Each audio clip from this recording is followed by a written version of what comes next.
পয়গম্বর মুসা নবী আল্লাহর কাছে কথা বলার জন্য যাচ্ছে, এমনি একজন ধনী লোকের সাথে সাক্ষাৎ। ধনী কয়, মুসা রে, ও মুসা, আমার এত ধন হিসাব রাখতে পারি না, আল্লাহরে জিগাইবানি কি করলে আমার ধন কমবে? মুসা নবী কয়, ঠিক আছে জিগাইব। একজন বৃদ্ধার সাথে একজন মহিলার সাথে দেখা। মহিলা কয়, মুসা কই যাও, কই যাও রে মুসা? মুসা নবী কয়, তোর পাহাড়ে যাব, আল্লাহর সাথে কথা বল। মুসা রে, আল্লাহরে জিগাইবানি, আমি গরিব মানুষ, আমি ভালো কিছু কিনতে পারি না, ছেলে মেয়েকে ভালো কিছু খাওয়াইতে পারি না, ভাঙ্গা ঘর, এত গরিব, ভালো করে ঘর বানাইতে পারি না, আল্লাহরে জিগাইবানি কি করলে আমার উন্নতি হবে, ধনী হব, টাকা পয়সা হবে, আল্লাহরে জিগাইবানি। আল্লাহ মুসা নবী কয়, ঠিক আছে, আল্লাহরে জিগাইব, তুমি কেমনে ধনী হইবা? আল্লাহ নবী মুসা নবী তিন রাস্তার মোড়ে যা দেখে একটা লোক বসে আছে, তার দুই হাত নাই, দুই পা নাই, দুই হাত নাই, দুই পা নাই।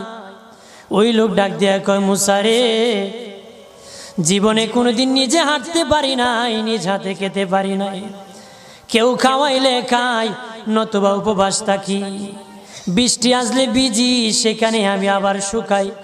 ও মুসা, জীবনে কোনো কাজে দুনিয়ার লাগি নাই, আল্লাহরে জিগাইবানি কোন কারণে আমারে বানাইছে? আল্লাহ কয়, জিগাই মনে। মুসা নবী কয়, আল্লাহরে তোর পাহাড়ে মুসা নবী, মুসা ছিল কালিমুল্লাহ, কথা বলার প্রেম ছিল, কথা বলতো, কথা বলার প্রেম ছিল। কথা বলতে বলতে শেষ দিকে আল্লাহ গো, আসার সময় তিনটা লোক আমার কাছে প্রশ্ন করেছে। একজন লোক হলো ধনী, কিভাবে তার ধন কমবে গো? আল্লাহ বলেন, মুসা রে, তারে জানায়া দাও, যাকাত দেওয়া যেন বন্ধ করে দে, শুকরিয়া আদায় করা যেন বন্ধ করে দে, তাহলে আমি প্রভু আল্লাহ সুবহানাহু ওয়া তাআলা তার ধন কমায়া দিব। যদি শুকরিয়া আদায় বন্ধ করে, তাহলে ধন আমি কমাই দিব।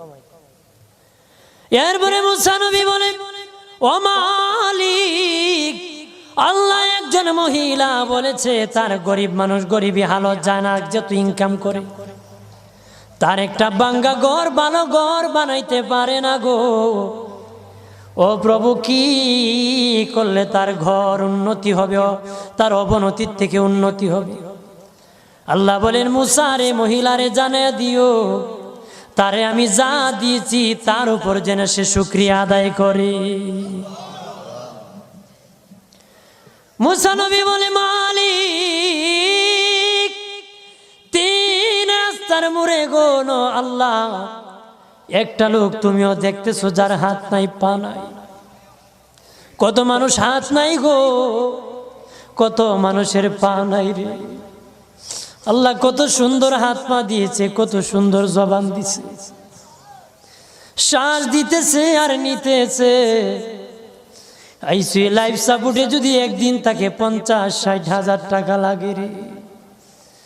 80 বছর, 100 বছর, 40 বছর, 25 বছর আল্লাহ হায়াত দিল রে।